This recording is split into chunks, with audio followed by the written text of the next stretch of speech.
मजदूरों को क्या इनका वेतन मिलेगा, और ये जो आदेश हुए हैं सरकार को अधिकृत करने के, इसमें माननीय न्यायालय की कितनी भूमिका रही है और कितनी बार रही है और कब कब इसमें आदेश हुए, सर बताइए।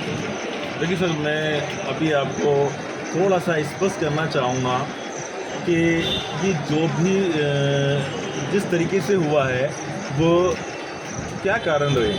सबसे पहले इससे पहले आपको समझने के लिए ये आवश्यक है कि ये एक्चुअल में वास्तविकता क्या थी।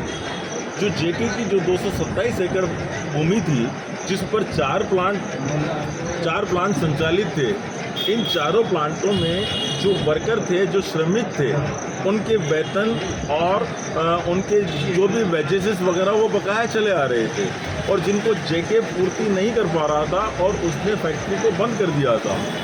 चूँकि इसमें राज्य सरकार ने कोटा का हित और वर्करों का हित देखते हुए इस चीज़ को एक निस्तारण करने के लिए एक त्रिपक्षीय एक एग्रीमेंट किया। वो त्रिपक्षीय एग्रीमेंट किस किस के बीच में था?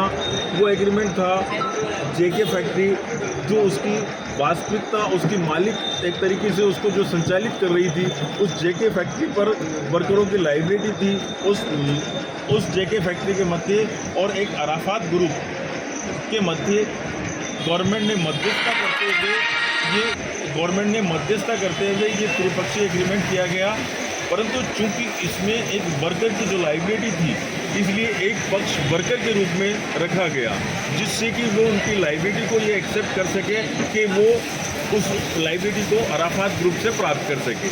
और इस त्रिपक्षीय समझौते के तहत अराफात ग्रुप ने इस चीज़ को स्वीकार किया कि साहब वो इस फैक्ट्री को चलाएगा और जो वर्कर के जो भी वेजेस है वो सबको देगा, तथा फैक्ट्री को चलाने के बाद उनको वेतन के साथ साथ उनको नियमित रूप से नौकरी भी देगा।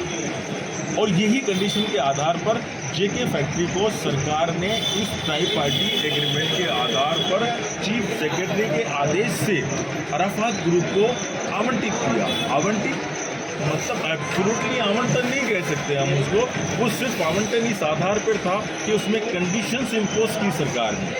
वो कंडीशंस क्या थी कि साहब इसको इतने दिन में इस फैक्ट्री को संचालित करना है और वर्कर का पुराना पेमेंट देना है, उन्हें नौकरियां देना है। और इस चीफ सेक्रेटरी के आदेश के तहत कलेक्टर ने आवंटन पत्र जारी किया और इन्हीं शर्तों के तहत 7 लीज डीड इस 227 एकड़ भूमि पर जो स्थापित 4 प्लांट के संबंध में की गई। लेकिन आप देखिए, बड़ी विचित्र सी बात है कि इस फैक्ट्री को लेने के बावजूद अराफात ग्रुप ने ना तो किसी वर्कर का कोई पेमेंट किया और न ही फैक्ट्री का संचालन किया, और उल्टे उसने क्या किया कि अपनी हठधर्मिता के तहत वर्करों पर झूठे मुकदमे लगाए कई प्रकार के, और उन मुकदमों से उनको दबाने का, उनका शोषण करने का, उनमें फूट डालने का काम करते हुए इसने क्या किया साहब, प्लांट को वहाँ से निकाल के चोरी करके प्लांट भी बेच दिया। आप देखेंगे कि जिन लीज डीड में प्लांट चलाने की बात कही तो डेफिनेटली वहाँ पर प्लांट इंस्टॉल था, वो प्लांट आज की तारीख में गायब है। और तो और इसके अलावा इस व्यक्ति ने क्या किया कि इस ज़मीन को जो 227 एकड़ भूमि, जो बेशकीमती ज़मीन है, जो लगभग 2.5 से 3 हज़ार करोड़ की ज़मीन होती है, उसको भी भूखंडों में विभक्त करके एक भू माफिया के रूप में इसको बेचान करने के लिए प्लानिंग कर रही है। और इसी के तहत इसने एक रिको में आवेदन किया और उस आवेदन के तहत इस भूमि को कन्वर्ट करवाने की कार्रवाई कर दी। अब देखिए, पैसा इसके बाद बढ़िया सब सेट करके इसने उसका एक कन्वर्सन का ऑर्डर भी रिको से ले लिया। परंतु जैसे ही हमारे मजदूर नेता बहुत एक्टिव है, जिनमें आप देखिए हबीब भाई, उमा शंकर जी, नरेंद्र सिंह जी, इन लोगों को जैसे ही पता लगा, ये लोग मेरे पास आए, हमने एक रिपोर्ट दी, एससीडी में कंप्लेन की कि भाई देखिए, जिस भूमि को डायरेक्ट चीफ सेक्रेटरी ने ऑर्डर देकर उसको अलॉटेड किया, उसको रिको को राइट ही नहीं है।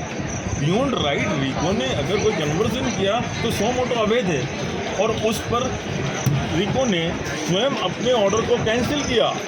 आप देखिए, जिसके संबंध में न्यायालय में गए, परंतु न्यायालय में इसको कोई अराफात ग्रुप को रिलीफ नहीं मिली, और वो जो कन्वर्जन था उसको निरस्त माना गया। परंतु इस पर भी जब ये जानकारी हुई कि जब ये ज़मीन को कन्वर्जन कर रहा है ज़मीन को कन्वर्जन करवा लिया इसने, तो उस संबंध में जब तहकीकात की तो हमें इस बात की जानकारी हुई कि इसने प्लांट भी चोरी कर लिया। डेफिनेटली जब ज़मीन कन्वर्ट होगी प्लांटों भूखंडों में बेचने के लिए तैयार है, तो वहाँ प्लांट तो बचा ही नहीं है। जब इस सब की जानकारी हुई तो हमने एक FIR इसके खिलाफ दर्ज कराई। अभी जो प्लांट इसको बतौर अमानत चलाने के लिए दिया था, उस प्लांट को खुद के कब्जे से इसने चुरा लिया, जिसका इसको कोई राइट नहीं है। अब आप देखिए, एक छोटी सी चीज़ और समझनी पड़ेगी यहाँ पर। हम आज कोई भी चीज़ अगर खरीदते हैं तो उसकी हमें विक्रय मूल्य देना पड़ता है। विक्रय मूल्य मीन्स प्रतिफल की राशि, कंसिडरेशन अमाउंट। इसका कंसिडरेशन अमाउंट क्या था इस फैक्ट्री में? आप सारी लीज रीड देखेंगे, उसमें कहीं किसी प्रकार का कोई विक्रय मूल्य नहीं है। वो विक्रय मूल्य सिर्फ क्या निर्धारित किया हुआ था? वो विक्रय मूल्य था वर्कर को पेमेंट करना, उन्हें नौकरी देना और प्लांट चलाना। अगर हम कोई चीज़ बाजार से खरीदते हैं और उसका हम विक्रय मूल्य अदा नहीं कर पाते हैं तो क्या किया जाना चाहिए? या तो उसको सो मोटो सी को जाएगी, वो जब्त कर लेगी गवर्नमेंट, या जिस व्यक्ति ने हमें उसको बेचान किया तो यहाँ विक्रय मूल्य इसने कतई भी अदा नहीं किया और ये लीज डीड सो मोटो कैंसिल होने के लायक थी।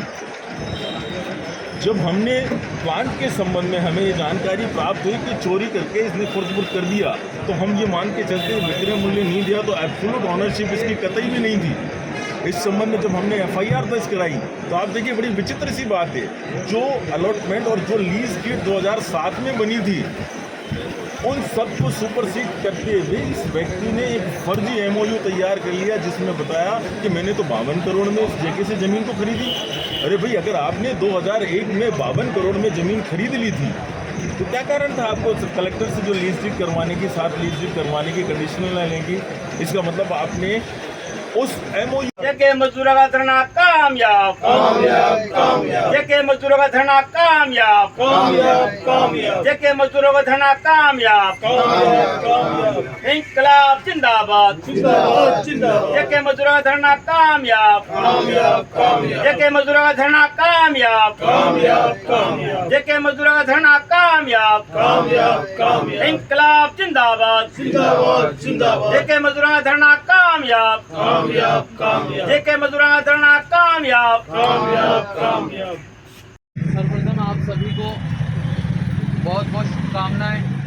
मैं दिल की गहराइयों के साथ आप सभी को मुबारकबाद देता हूं कि हमारी जीत की शुरुआत हो गई है। और 2 लाइन मैं बोलना चाहूँगा आप सभी के लिए। ये कोई छोटी मोटी लड़ाई नहीं है, आपकी साहस की, आपकी ईमानदारी की, आपकी प्रतिष्ठा की लड़ाई है, जो कोई 1 साल 2 साल नहीं, पूरे 27 से 28 साल हम सब ने मिलकर लड़ी। इसमें कई हमारे साथ थे जो आज नहीं हैं। तो ये एक लंबी लड़ाई हमने लड़ी है, तो 2 बहुत ही अच्छी लाइन है कि जो पानी से नहाते हैं वो लिबास बदलते हैं, कि जो पानी से नहाते हैं वो लिबास बदलते हैं, और जो पसीने से नहाते हैं वो इतिहास बदलते हैं। एक इतिहास रचा है इस कोटा की सरजमीन पर आपकी ईमानदारी से, और आपके चेहरों की जो खुशी है ये रोंगटे खड़े करने वाली है। करोड़ रुपए की फीस से बहुत ज़्यादा बढ़कर है हम सबके लिए। तो मैं आप सभी का बहुत बहुत धन्यवाद और आप सभी को बहुत बहुत मुबारकबाद देना चाहूँगा कि जीत की शुरुआत हमारी हो गई है। आप अरे 2 शब्द तो बोले आप। साथियों, हमारे बीच में वकील साहब अकरम भाई के असिस्टेंट किरण वकील